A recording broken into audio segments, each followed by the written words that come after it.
Hey everybody, it's Jamie here again. I've got a interesting new video for you guys.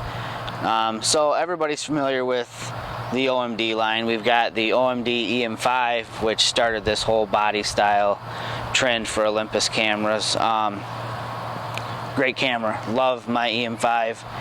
And then along came the EM1, which raised the bar to an insanely high level as far as mirrorless cameras are concerned. Build quality, functionality, incredible camera. And not to be left out are the people who really enjoy a point and shoot. They don't want to necessarily travel around with a bunch of lenses, or even they're not sure if they want to invest in a camera system where they need to swap lenses in and out. And Olympus has always been known for some great high-end point and shoots. You've got the XZ line, which I am a huge fan of, the XZ2. That's always in one of my vehicles whenever I go somewhere. That's if I don't have to pry it out of my wife's hands in order to bring it when I go somewhere. So to carry on that tradition of great high-end point and shoots, Olympus is releasing now the new, and you're gonna love this little camera, it's so cool. Fanboy mode engaged obviously here. The Olympus Stylus1. So what is it? Well, first of all the rumors about the baby OMD are true. And there's a crazy loud blue jay who's mad at me for doing this video. So let's get started here, shall we? So first of all, this isn't even a production unit yet and I'm showing it off. So what do we have here? OMD styling. You've got the pentaprism looking hump here, which actually houses a flash. Now I'm not going to go over a bunch of specs, just so you know, because at this point what I am handling here is a way pre-release version. Okay, so this is, there are only I think 2 of them in the country, and this is one of them. So things definitely could change spec-wise by the time this hits the streets. Definitely software-wise, I know things will change. So let's fire this thing up, shall we? See what we have here. All right. Now, I'm just trying to go from memory here, but I think that the focal range on this, if I'm not mistaken, is something along the lines of 12 to 300 millimeter equivalent. It's like a 10x zoom or something like that. I'm not familiar with these factors that are used, you know, 10x and 7x. I just know it's a hellaciously long zoom. This has the same size sensor that you'd find in the XZ1 and the XZ2, which again, like I said, as far as point and shoots go, they don't get any better. What you'll get with this camera is a built-in EVF that has the built-in eye sensor. So as you can see, right now I have been shooting in RAW and JPEG, because yes, it does shoot RAW. You do have full manual controls, aperture priority program mode, shutter priority manual. You can do your own custom settings. You've got your typical art filters and scene modes. Just let me touch on that for a second. So you've got eye auto, art modes, scene modes, and you've got this, I like this actually, it's kind of fun. Allows you to create like diptychs and triptychs and whatever, like the little pre-done multiple exposure framed shots. I mention these because, so you've got these built into the camera. So when mom or Aunt June or, you know, cousin Betty or whatever, somebody who's new to photography, and I apologize for using all women's names because we know Uncle Earl isn't much of a camera user either. So all those people that are new to photography, right off the bat, they've got some easy baked-in modes that they can use. And as they graduate to being a more advanced user, they have access to full manual control. So to me, it's kind of cool that you can start off with, you know, literally point and shoot and graduate to full-blown manual controls of your camera all in one camera. And this baby's small too. I can't reiterate that enough too. So what do we have? You'll notice in the upper right corner that familiar Wi-Fi icon is starting to make its way into all the Olympus cameras, isn't it? Currently, with this firmware version on it, Wi-Fi is not accessible to me.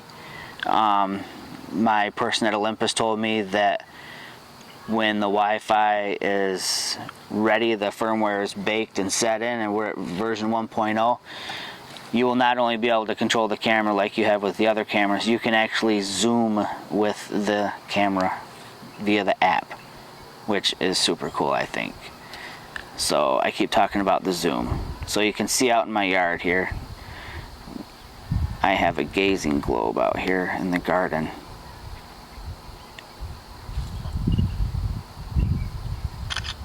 And that's a hellaciously long ways away.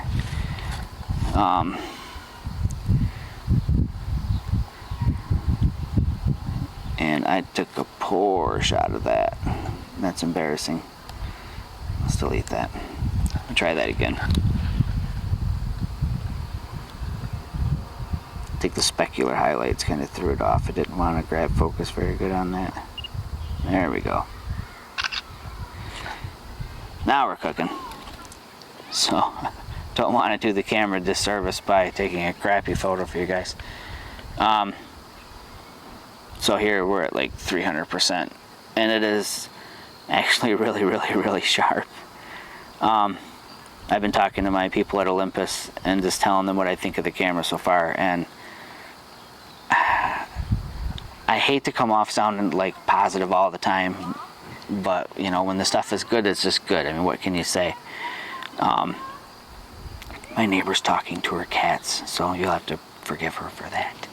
Anyways, something else I need to mention about this too. You'll notice, what's my aperture at down here? It's at f2.8. It's at f2.8 across the whole range. The widest, all the way out at the 300mm equivalent here, 2.8. That's pretty rad.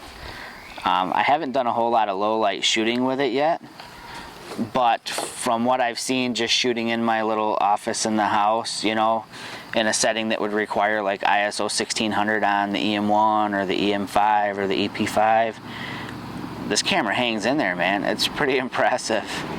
It's got an autofocus assist lamp. We have function buttons in the camera and a selector switch, so we can again assign actions to the selector switch. Something that I don't quite understand the purpose of, but it's here nonetheless, and I'm sure somebody will say, duh, this is what it's for. But so you can zoom right here. And the neighbor's dogs are going crazy, so my dog will. So here we control our telephoto lens right here, but we've also got this as well. And again, I don't understand the reasoning for that. Maybe somebody else will know better. It's a touch control display as well. It's everything you kind of expect from the OMD line, which I guess all of these rumor names for it of the mini OMD definitely ring true with this camera. I can't tell you for sure what the viewfinder is in this, if it is the same as the VF4. I think it's probably the one that's in the EM5. It's still bright and it's great. It's not quite that like mind-bendingly bright and humongous field of view that you find in the EM1.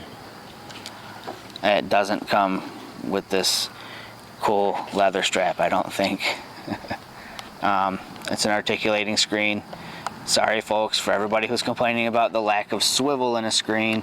It doesn't swivel, but it is articulating. Judging from what I see in the camera, weather sealing is not something that this camera has. You know, it's definitely a point and shooter, but of a decidedly higher in nature. Ergonomics and Feel, it's not as heavy as an EM5, so I don't know what the underlying framework is. I don't know if it is all composites or if there's any metal framework inside of it. I really couldn't say. It's it handles well. I have smaller hands, so I'm not one of those people that would complain too much about the smaller cameras. Obviously, I transitioned 100% to mirrorless back with the EM5. It's a good fit for me. Still a little on the small side. I don't have specs. I haven't taken calipers out to measure it next to the EM5, so I couldn't tell you how much taller or deeper or wider this is or not. I do know that I think my finger just feels like it falls a little far underneath it, so it's definitely smaller than the EM5, but again, by how much I couldn't tell you. I'm having fun with this camera. When it goes back, I'm gonna hate to have to send it back. Hopefully I can con them into giving me one, because this would definitely be a good travel companion. Yeah, the level of detail I'm getting out of these shots is great for a point and shoot. So, you know, again, I hope you enjoy these videos, and if I could ask you guys for a big huge favor, there's a couple of things I'd like you to do for me, if it's at all possible. If you could take a minute to subscribe to the channel. If you're not a subscriber, that would be cool. And please, if you can, give thumbs up to these videos. It lets me know I'm doing something right or something wrong. I always think I'm doing something wrong if I'm not getting thumbs up. So again, I really appreciate it. And as always, ask questions, man. I love that. I love it when I get questions from everybody, and it just makes it feel even more worthwhile if I'm getting that sense of that I'm helping people out. You know, if they've got a question and I can answer it, it's pretty cool. I really enjoy doing that. And if somebody wants to give me speech classes, that would be great too, because I hate that I say every 5 seconds, but you know, that's kind of how I am, I guess. So again, thanks for stopping by, and this was a quick little rundown of the Olympus Stylus1, or as the internet has christened her, the mini OMD or the baby OMD. Again, another review coming up, probably not too far down the road if everybody wants one, with more information on specs, like whether or not you can use this little itty bitty pop-up flash here to control like your FL600R or something of that nature. And I'll have more specs for you guys as well by then. So until then, you guys take care, and thanks for stopping by to watch this little promo video for the Olympus Stylus1. Take care.